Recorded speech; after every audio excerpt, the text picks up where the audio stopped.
اللہ تعالیٰ نے قرآن مجید میں ارشاد فرمایا کہ الأخلاء یومئذ بعضهم لبعض عدو إلا المتقین۔ فرمایا بڑے گہرے دوست بھی قیامت والے دن دشمن بن جائیں گے سوائے ان کے جو پرہیزگار ہوں گے۔ پرہیزگار لوگوں کی دوستیاں قیامت والے دن بھی قائم رہیں گی، باقی جو گہرے ترین دوست ہوں گے وہ قیامت والے دن دشمن بن جائیں گے۔ الا المتقین، سوائے پرہیزگاروں کے۔ دنیا میں آپ کو کوئی شخص ایسا نہیں ملے گا جس کا کوئی دوست نہ ہو، اور وہ لوگ بھی بڑی کثرت سے ملیں گے جو دوستوں کا شکوہ بہت کرتے ہیں۔ دوستیاں لگانا، دوست بنانا، تعلقات استوار کرنا یہ منع نہیں، شرط یہ ہے کہ دوستی اللہ تعالیٰ کی رضا کے لیے لگائی جائے۔ ہمارے ہاں جتنی تیزی کے ساتھ دوستیاں لگتی ہیں اس سے زیادہ تیزی کے ساتھ دوستیاں ٹوٹ جاتی ہیں۔ اس کی سب سے بنیادی اور اہم وجہ یہ ہوتی ہے کہ ہمارے ہاں دوستیوں کا جو معیار ہوتا ہے وہ دنیاوی لالچ ہوتا ہے۔ ہم اپنے مخصوص مفادات کی خاطر دوستی لگاتے ہیں، اور جب تک ہمارا وہ مفاد پورا ہوتا ہے تب تک تو ہم اس دوستی کو قائم رکھتے ہیں، اور جہاں ہم محسوس کرتے ہیں کہ اب یہ مفاد پورا نہیں ہو رہا وہاں ہم شکوہ، شکایتیں، اعتراضات شروع کر دیتے ہیں، اور اس کا نتیجہ یہ نکلتا ہے کہ بڑی محبت سے شروع ہونے والی دوستی بھی بڑی تیزی سے ٹوٹ جاتی۔ تو میرے بھائیوں یاد رکھیے گا کہ دوستی اور تعلق قائم رکھنے کے لیے سب سے اہم اور سب سے بنیادی ضرورت یہ ہے کہ دوستی محض اللہ کی رضا کے لیے لگائی جائے۔ اللہ کے پیارے حبیب صلی اللہ تعالیٰ علیہ وسلم بیان فرماتے ہیں، حضور فرماتے ہیں قیامت والے دن اللہ کی بارگاہ سے یہ اعلان ہوگا کہ کہاں ہیں وہ لوگ جو میری رضا کے لیے آپس میں محبت کیا کرتے تھے۔ رب فرمائے گا جب آج میرے عرش کے سائے کے علاوہ کوئی سایہ نہیں ہے تو میں انہیں اپنے عرش کا سایہ عطا کروں گا، کیونکہ وہ میری رضا کے لیے آپس میں دوستی کرتے، میری رضا کے لیے انہوں نے آپس میں محبت کی۔ تو دوستی کا سب سے پہلے تو یہ سٹیٹس بنائیں کہ اس کے اندر محض اللہ کی مرضی، اللہ کی رضا کے لیے ایک دوسرے سے پیار، منفعت نہ ہو اس کے اندر کوئی بھی، دنیاوی لالچ کوئی بھی نہ ہو، ہرس نہ ہو، ہوس نہ ہو، طمع نہ ہو، ذاتی مفادات نہ ہو۔ جب ان سے بالاتر ہو کر لوگ دوستیاں لگاتے ہیں تو وہ دوستیاں قائم رہتی ہیں۔ اللہ کے پیارے محبوب صلی اللہ تعالیٰ علیہ وسلم نے فرمایا قیامت والے دن کچھ لوگ ایسے ہوں گے جن پر انبیاء اور اولیاء رشک کریں گے، ان کے چہرے 14ویں رات کی طرح چمک رہے ہوں گے، انہیں نور کے ممبروں پہ بٹھایا جائے گا۔ یا رسول اللہ اتنی فضیلت ان لوگوں کو حاصل ہے، یہ کون لوگ ہیں؟ تو حضور فرماتے ہیں یہ وہ لوگ تھے جو جس سے بھی دوستی لگاتے تھے، پیار کرتے تھے، محض اللہ کی رضا کے لیے کرتے۔ تو اللہ تعالیٰ صبح قیامت انہیں اعزازات سے نوازے گا، شرف سے نوازے گا، فضیلت سے نوازے گا۔ دوسری بات یہ ہے کہ دوستی کب قائم رہتی ہے؟ دوستی تب قائم رہتی ہے جب ہم دوستوں سے زیادہ امیدیں نہ لگائیں، انسانوں کو انسان ہی سمجھیں، ان سے بہت لمبی اور وسیع امیدیں لگا لینا اور بڑے وسیع مطالبات کرنا اور بڑی لمبی چوڑے تقاضے دوستوں سے کرنا۔ میں اکثر دوستوں کی خدمت میں یہ گزارش کیا کرتا ہوں کہ اپنے دوستوں سے کوئی مطالبہ کر کے انہیں آزمائش میں نہ ڈالو۔ تم نے اپنے ہی دوست کو لا کر پل صراط پہ کھڑا کر دیا ہے، بیچارہ اس طرف جائے کہ اس طرف جائے۔ ان سے کوئی ایسا مطالبہ کرنا جو ان کی پہنچ سے باہر ہو، ان کی حیثیت سے بڑھ کر ہو، ان کی طاقت سے زیادہ ہو تو اس کا مطلب یہ ہے کہ آپ نے اپنی دوستی کو خود آزمائش میں ڈال دیا ہے۔ آپ اتنے لمبے چوڑے تقاضے نہ کریں، آپ محدود سا لوگوں کے ساتھ تعلق بنائیں۔ وہ جی میں اس کے اتنا کام آیا ہوں تو اب اس کو اس سے ڈبل آنا چاہیے، تو آپ نے دوستی کی نہیں، آپ نے تو تجارت کی۔ اگر آپ کی محبت ہوتی تو پھر تو آپ کا انداز اور ہوتا، جب تیرا حکم ملا ترک محبت کر دی، دل مگر اس قدر تڑپا کہ قیامت کر دی۔ تو یاد رکھیے گا کہ آپ حکم جب آ گیا، جب آپ محسوس کریں تو اس وقت پھر آپ اس چیز کو سمجھ جائیں۔ تو دوستیوں کو کبھی بھی آپ کٹہرے میں کھڑا نہ کریں، تعلقات کو کبھی بھی آزمائش کی بھیٹ نہ چڑھائیں۔ اس طرح کا ماحول نہ بنائیں جس میں آزمائش پیدا ہو، جس میں تکلیف بڑھ جائے، جس میں کرب کا احساس سامنے والے کو ستائے۔ کوشش کریں گنجائش رہے ماحول کے اندر، آسانی رہے، وسعت رہے۔ تیسری بات یہ ہے کہ اگر آپ محسوس کرتے ہیں کہ دوستی کو چلانا ہے تو پھر صرف اسی چیز کو نہ یاد رکھیں جو چیز آپ کو آج میسر آ رہی ہے اور آج آپ کو انکار ہو رہا ہے۔ اس سے پہلے جو دوستوں نے بڑی وفائیں کی ہیں وہ بھی تو یاد رکھے نا۔ ہمارا یہ ماحول ہوتا ہے کسی بندے نے 99 دفعہ نیکی کی ہے، ایک دفعہ انکار کیا ہے تو ہمیں ایک دفعہ کا انکار تو یاد رہتا ہے لیکن 99 نیکیاں یاد نہیں رہتی۔ یہ بہت بڑی زیادتی ہے۔ آپ کو اگر اتنی لمبی چوڑی اس کی نیکیاں فراموش کرنے میں 1 منٹ نہیں لگا تو پھر آپ نے دوستی کس مقصد کے لیے لگائی تھی؟ آپ اس کو سمجھیں، اس کو آپ محسوس کریں۔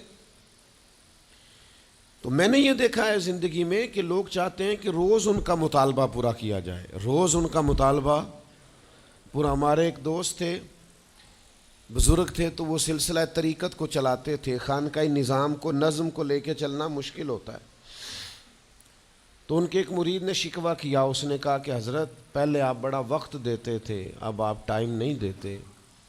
تو فرمانے لگے پہلے میرے بچے 1-2 تھے، اب درجنوں میں ہو گئے، اب وقت بٹ کے ملے گا نا۔ والد پہلے ایک پر توجہ دیتا ہے، بچے 4 ہو جائیں تو ٹائم تقسیم، بات کی سمجھ آ رہی ہے؟ تو وقت تقسیم ہو کے ملے گا نا جب بچے بڑھ جاتے ہیں۔ اور فرمانے لگے ابھی تو میرے سمجھ لو 10-15 بچے ہیں، تو جب پوتے نواسے نواسیاں ہو گئے تو یہ اور زیادہ بٹ جائے گا، پھر اس میں اور زیادہ تقسیم کار ہو جائے گی۔ تو پھر اس طرح کر کے ماحول میں تقسیم ہو جاتی، اور یہ ہوتا ہے، یہ ایک صورت ہے۔ آپ دیکھیے نا، کبھی ایسا بھی ٹائم تھا حجر اسود پر کہ اس کو ہاتھ لگا کے آپ چوم لیتے تھے، اور ڈھیروں وقت صحابہ اس پر چہرے رکھ کے رویا کرتے تھے۔ پھر ایسا وقت آیا کہ چھڑی لگا لو بھائی، چھڑی لگا کے پیچھے ہٹ جاؤ، اور اب ایسا ٹائم ہے کہ آپ دور سے استلام کر لیں۔ اب اگر آپ کہیں کہ مسلمان دیکھو جی حجر اسود کو تو ہاتھ لگانے کا موقع ہی نہیں مل رہا، تو بھئی نبی پاک نے تو فرمایا میں قیامت والے دن کثرت امت پر فخر کروں گا کہ میری امت زیادہ ہے۔ تو یہ تو تعداد کا بڑھنا، یہ تو کثرت کا ہونا، یہ تو باعث ناز اس کو سرکار نے کہا۔ اب آپ دائروں میں محدود کرنا چاہتے ہیں، آپ اس طرح کا ماحول بنانا چاہتے ہیں کہ کوئی شخص مقید ہو جائے، وہ اس دائرے سے باہر نہ نکلے، تو یہ تو بات درست نہیں ہے۔ تو کوشش کرنے کا مقام یہ ہے کہ آپ دوسروں کے لیے بھی گنجائش پیدا کریں، دوسروں کے لیے بھی آسانی کرنے کی کوشش کریں، پھر تعلق برقرار۔ اور پھر آپ پچھلی نیکیاں بھی تھوڑی یاد رکھیں کہ اس سے پہلے اس نے بڑی نیکی کی، بڑی محبت کی، تو پچھلی نیکیاں بھی دوستوں کی یاد رکھیں۔ صحیح بخاری سے ایک حوالہ عرض کرتا ہوں، نبی پاک صلی اللہ تعالیٰ علیہ وسلم کا نا ایک راز لیک ہو گیا۔ حضور مکہ مکرمہ پر حملہ کرنا چاہتے تھے، تو ایک خط لکھ کے دیا گیا ایک عورت کو کہ جا کے پہلے سے آگاہ کر دو مکے والوں کو کہ تم پر حملہ ہونے والا ہے۔ اس عورت نے وہ خط اپنے بالوں میں چھپایا اور وہ نکل گئی۔ اللہ تعالیٰ نے محبوب پاک کو اطلاع دی، حضور علیہ الصلاۃ والسلام نے حضرت مولا علی کو 2 صحابہ کے ساتھ بھیجا، فرمایا مقام خاک پر تمہیں ایک بی بی ملے گی، اس کے پاس سے خط ہے جو کفار کی طرف جا رہا ہے، اسے گرفتار کرو، وہ خط لے لو اور واپس آ جاؤ۔ حضرت مولا علی شیر خدا رضی اللہ تعالیٰ عنہ وہاں پہنچ گئے، اس خاتون کو گرفتار کر لیا، اس کو کہا وہ خط دے، وہ کہنے لگی میرے پاس تو نہیں ہے، کوئی خط نہیں۔ تو حضرت علی فرمانے لگے چونکہ میرے نبی نے کہا ہے تو خط تیرے پاس ہی ہے۔ ساڈے نبی دی زبان ساڈے واسطے قرآن، وہ زبان جس کو سب کن کی کنجی کہیں، اس کی نافذ حکومت پہ لاکھوں خط تیرے پاس ہے۔ آپ نے تلوار نکال لی، فرمایا نکالتی ہے کہ نہیں؟ اس نے بال کھولے، خط نکال دیا۔ وہ خط جب کھولا تو خط لکھا تھا حضرت حاتم بن نبی بلتا رضی اللہ تعالیٰ عنہ، بدری صحابی ہیں۔ وہ خط لے کے آ گئے، نبی پاک کی بارگاہ میں پیش کیا۔ حضور نے خط کھولا، حضرت عمر کہنے لگے مجھے اجازت دے میں اس کی گردن کاٹوں، اس نے ہمارا راز فاش کیا ہے۔ کتنی بڑی بات ہے۔ قرآن مجید کی سورہ ممتحنہ اس وقت نازل ہوئی تھی جب یہ واقعہ ہوا تھا۔ اللہ کے حبیب علیہ السلام نے فرمایا عمر ٹھہر جا، اتنی جلدی نہ کر، اس بندے کی وفات تو دیکھ، یہ بدر میں بھی تلوار لے کے ہمارے ساتھ گیا تھا، بدری صحابی ہے۔ اس کی وہ بات یاد رکھ کہ بدر کے مقام پر جب کہ بڑا مشکل تھا کافروں کے سامنے کھڑا ہونا، ان کی 1000 تعداد تھی اور مسلمان بڑی عددی طور پر اس کثرت کا شکار نہیں تھے، صرف 313 تھے۔ اس موقع پر ان کے ساتھ کھڑا ہونا کوئی آسان نہیں تھا، لیکن یہ پھر بھی ہمارے ساتھ گئے تھے۔ تو حضرت عمر رضی اللہ تعالیٰ عنہ جب چپ کر گئے تو اللہ نے قرآن نازل کیا، کہا اے ایمان والو یہودیوں اور عیسائیوں کو اپنا دوست نہ بتاؤ۔ تو حضور فرمانے لگے دیکھ لو عمر، اللہ نے اسے مومن کہہ کے پکارا ہے، اللہ نے بھی اسے۔ اب نبی کریم نے فرمایا بتاؤ یہ تم نے کیا کیا؟ تو عرض کی یا رسول اللہ صلی اللہ علیہ وسلم آپ میرا ظاہر باطن جانتے ہیں، جتنے بھی یہاں سے لوگ ہجرت کر کے مکے سے آئے ہیں نا، ان کا کوئی نہ کوئی رشتہ دار مکے میں ہے جو ان کے رشتہ داروں کا، بال بچوں کا، گھر والوں کا دھیان رکھتا، میرا وہاں کوئی بھی نہیں۔ اور مجھے پتا تھا آپ نے حملے کا ارادہ کر لیا ہے تو انشاءاللہ کامیابی اللہ نے مسلمانوں کو ہی دینی ہے، وہ کر کچھ نہیں سکتے۔ میں ان پر ایک احسان کرنا چاہتا تھا تاکہ وہ میرے بچوں کا اور میرے پیچھے گھر والوں کا تھوڑا خیال رکھیں، اتنی سی میری خواہش تھی۔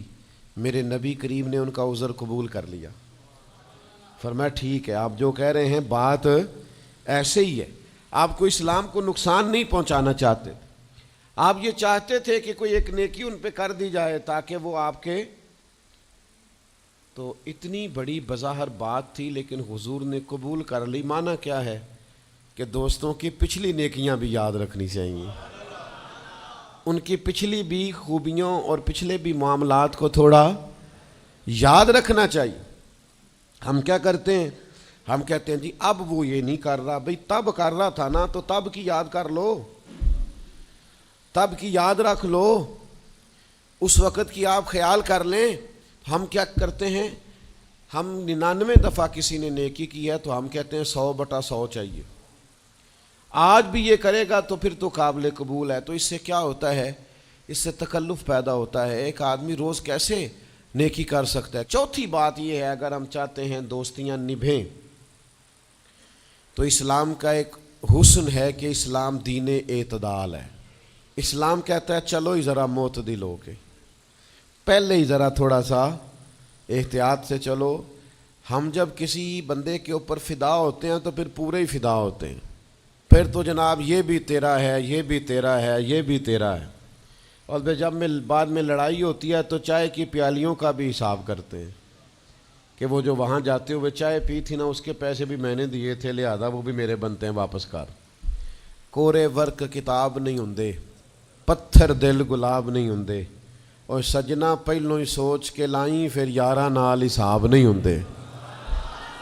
آپ سوچ سمجھ کے دوستی لگائیں، تعلقات کو سوچ سمجھ کے لے کے آگے چلیں۔ نبی پاک صلی اللہ علیہ وسلم نے فرمایا وقفے سے ملا کرو محبت بڑھتی ہے، تھوڑا نا وقفے سے ملا کرو، اس سے محبت بڑھے گی۔ یہ جو بہت وارفتگی ہے نا، بہت وارفتگی ہے، بہت جوش ہے، تو اس کا نتیجہ یہ نکلتا ہے کہ جتنی زور سے گیند دیوار سے لگتی ہے پھر اتنی زور سے ہی گیند واپس آتی ہے، اس کے نتائج ٹھیک نہیں نکلتے۔ تو عرض یہ کرنا چاہتا ہوں کہ اعتدال میں رہیں، معتدل رہیں، آپ اس حد سے تجاوز ہی نہ کریں۔ میرے پاس یہاں ایک دوست آئے تو مجھے کہنے لگے جی میرا دوست بڑا اچھا تھا، بڑا نائس تھا، بڑا بہترین تھا، بڑا پیارا تھا، میرے ایک دوسرے دوست نے اسے خراب کر دیا۔ تو میں نے کہا وہ دوسرا دوست میں سمجھا نہیں. کہنے لگے یہ میرا پرانا دوست تھا جس نے اسے خراب کیا, اور جسے کیا وہ نیا تھا 2-4 سال. اس کی میں نے دوستی لگائی تھی, اب وہ دونوں ڈائریکٹ ہو گئے اور مجھے انہوں نے بیچ میں سے نکال دیا ہے. تو میں نے کہا یہ تو اکثر ہوتا ہے, پہلی دفعہ تو نہیں ہوا, اس طرح تو ڈھیر دفعہ ہوتا ہے. کہنے لگے میں کروں کیا, میں نے بڑا شور کیا ہے, ان کو اپنے احسان بھی یاد کرائیں پر وہ مانتے نہیں. میں نے کہا اب حال لینا, تھوڑا چپ کر جا کچھ عرصے کے لیے, تھوڑی خاموشی اختیار کر. جو چپ کر جاتا ہے وہ بھی بچ جاتا ہے. اگر تم چاہتے ہو کہ یہ دوستی پھر سے بحال ہو جائے تو زیادہ شکوے نہ کرو, زیادہ شکایتیں. ہم بعض اوقات اعتراضات اتنے کر بیٹھتے ہیں, شکوے اتنے کر بیٹھتے ہیں, اپنی زبان سے باتیں اتنی نکال بیٹھتے ہیں کہ دوبارہ پھر دوستی کا بحال ہونا ممکن ہے. ایک حدیث یاد رکھیں گے اگر سناؤں آپ کو تو. نبی پاک صلی اللہ تعالیٰ علیہ وسلم نے فرمایا کسی سے دشمنی بھی کرو تو اعتدال سے کرو, ہو سکتا ہے کل کو وہ تمہارا دوست بن جائے. اور فرمایا کسی سے دوستی بھی کرو تو اعتدال سے کرو, ہو سکتا ہے کل یہ دشمن بن جائے. دوستی اور دشمنی میں یہ جامع ترمذی میں حدیث, اعتدال کا رستہ نہ چھوڑو, معتدل رہو. سارے راز ہی دے بیٹھنا, ساری باتیں پہلے کر لینا اور اعتراض کرنا, اب تو شکوے بھی پھر سارے ہی کر لینا. دوست کو اس کی کمزوریوں کا بھی پتہ ہوتا ہے, وہ ساری کمزوریاں بھی اس کی بیان کر لینا, اس کو بھی بتانا, اس کو بھی بتانا, اس سے بھی ذکر کرنا. تو یہ انداز درست نہیں ہے. آپ معتدل انداز میں دوستی لگائیں, اعتدال کے ساتھ چلیں, شکوے زیادہ نہ کریں, اعتراض زیادہ نہ کریں. وہ بے وفا ہی صحیح پھر بھی یار اپنا, چلو اس میں کمی ہے, وہ اس میں بے وفائی ہے, پر سجن تو اپنا ہے نا. تو دوستی ہماری ہے اس کے ساتھ, اس کی کمزوریوں کو چھپائیں. آپ اس معاملے پر تھوڑا سا اپنے ظرف کو کشادہ کریں, آپ تھوڑی وسعت پیدا کریں. ہم سمجھتے نہیں چیزوں کو, ہم غور نہیں کرتے, اس خاص انداز میں چیزوں کو نہیں لیتے جس انداز میں چیزوں کو لینا چاہیے. ہماری ذاتی کمزوریاں ہوتی ہیں اور ہم ان کمزوریوں کا دوسروں پہ ڈال دیتے ہیں, کہتے ہیں وہ بے وفا نکل آیا. بھئی آپ بھی حد سے زیادہ فریفتہ تھے, اب آپ ہی حد سے زیادہ اعتراض کر رہے ہیں. حضور نے فرمایا جس کی تعریف کر لو پھر دوبارہ اس پر کبھی تنقید کر جو بیٹھے ہیں, تعریف تو ختم ہو گئی بات. پھر تھوڑی چشم پوشی کرو, انسانوں میں کمیاں بھی ہوتی ہیں. تو دوستی کو صحیح طور پر آگے لے جانے کے لیے چھٹا سبق یہ ہے کہ تھوڑی سی نا عادت عیب پوشی کی بھی بنائیں. تھوڑا پردہ پوشی کا مزاج ہو تو پھر بھی ذرا دوستی آگے. سمجھ آ رہی ہے بات کی؟ تھوڑی سی نا نظر عیب پوشی والی بھی. کچھ لوگوں کی تنقید کی آنکھیں اتنی زیادہ کھلی ہوتی ہیں کہ وہ بیچارے کسی جگہ بھی تعلق نہیں رکھ سکتے. جہاں جاتے ہیں انہیں کمیاں ہی کمیاں نظر آتی ہیں, خامیاں ہی خامیاں نظر آتی ہیں. ان کا مزاج ہی نہیں ہوتا کسی عیب کو چھپانے کا. تو آپ جس جگہ پہ موجود ہیں, جس جگہ آپ کے تعلقات ہیں, جہاں دوستی ہے, جہاں محبت ہے, وہاں تھوڑا سا عیب پوشی کا بھی مزاج ہونا چاہیے. نبی پاک علیہ السلام نے فرمایا تو کسی مسلمان کی دنیا میں پردہ پوشی کر دے, اللہ قیامت والے دن تیری پردہ پوشی فرما دے. آپ تھوڑا سا اس کا عیب چھپا دیں, بات ختم ہو گئی. تھوڑی سی پردہ پوشی کر دیں. دیکھیں نا, ہمیں حکم دیا گیا ہے شریعت میں, کسی شخص کا انتقال ہو گیا, اب کچھ لوگ اس کے غسل میں شریک ہیں, تو ان کو حکم یہ ہے کہ اگر تم نے کوئی اچھی بات دیکھی نا, خوبی دیکھی, چہرہ کھل گیا ہے, جسم تر و تازہ ہے, تو یہ سب کو بتاؤ. اور اگر تم کچھ ایسی چیز دیکھو کہ بیماری کی وجہ سے جسم اکڑ گیا ہے یا کسی وجہ سے چہرے پہ کوئی سیاہی آ گئی, جو کسی سے ذکر نہ کرو. جانے والے کے لیے تم اچھی چیزوں کو تو بیان کرو لیکن نقائص کو کبھی بھی بیان نہ کرو. اور نبی پاک علیہ السلام نے فرمایا اذکروا محاسن موتاکم, جب تم میں سے کوئی دنیا سے چلا جائے تو اس کی اچھی اچھی باتوں کا بیان کرو, اس کی اچھی اچھی باتوں کا ذکر کرو, اس کی خیر والی باتیں ڈھونڈ کے لوگوں کو سناؤ. یہ خوبی پائی جاتی تھی, یہ خوبی پائی جاتی تھی, یہ خوبی پائی جاتی. میں تھوڑے دنوں کی بات ہے, ایک جگہ پہ میں حاضر تھا, تو ایک صاحب وہاں اپنے ہی دوستوں کے کسی جھوٹ کا ذکر کر رہے تھے اور وہ کہتے ہی جا رہے تھے بڑا غلط ہے، بڑے جھوٹ بولتا ہے، بڑے جھوٹ بولتا ہے، بڑے جھوٹ بولتا ہے۔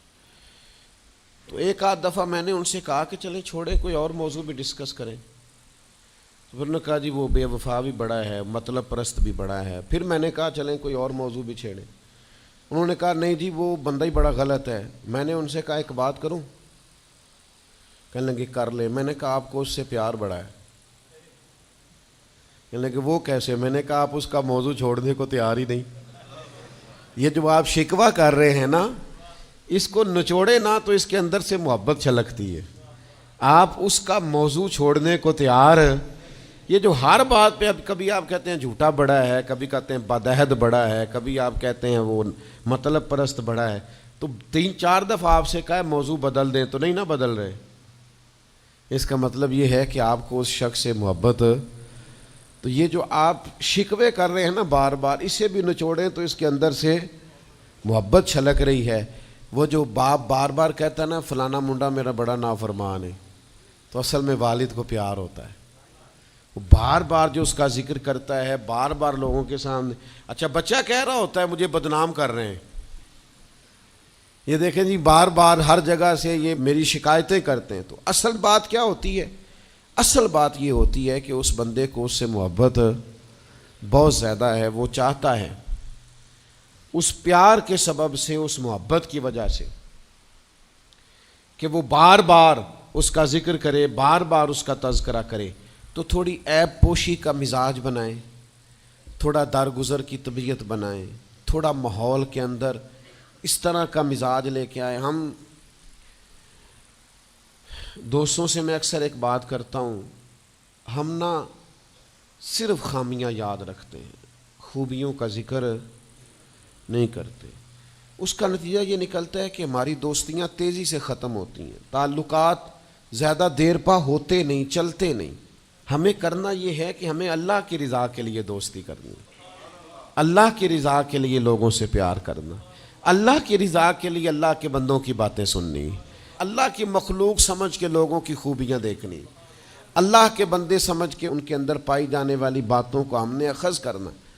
اگر ہم تعلقات میں لالچ لائیں گے، ذاتیات لائیں گے، زیادہ امیدیں لگائیں گے، اس کا نتیجہ ٹھیک۔ ایک بزرگ غریب تھے پھر امیر ہو گئے، تو کسی نے ان کو مبارک دی کہ بڑی بات ہے آپ کو اللہ نے بڑے پیسے دیے ہیں، تو فرمانے لگے یار پہلے جو یار تھا وہ میرا دوست تھا، اب تو ڈھیر سارے لوگ میری جیب کے دوست ہیں، اب تو جیب کا رشتہ ہو گیا ہے لوگوں کا، ڈھیر سارے لوگوں کا۔ تو دوستیوں میں اخلاص لائیں، خلوص لائیں، ساری زندگی یہ طے کریں کہ میں نے دوست کے کام آنا ہے، پر میں نے دوست کو کام کہنا نہیں، میں نے اس کی خدمت کرنی ہے لیکن کبھی اسے اپنی خدمت کے لیے مجبور، جس حد تک ہو سکے اس کی مدد کرنی ہے لیکن کبھی اسے اس تکلیف میں ڈالنا، یہ مزاج پیدا کریں۔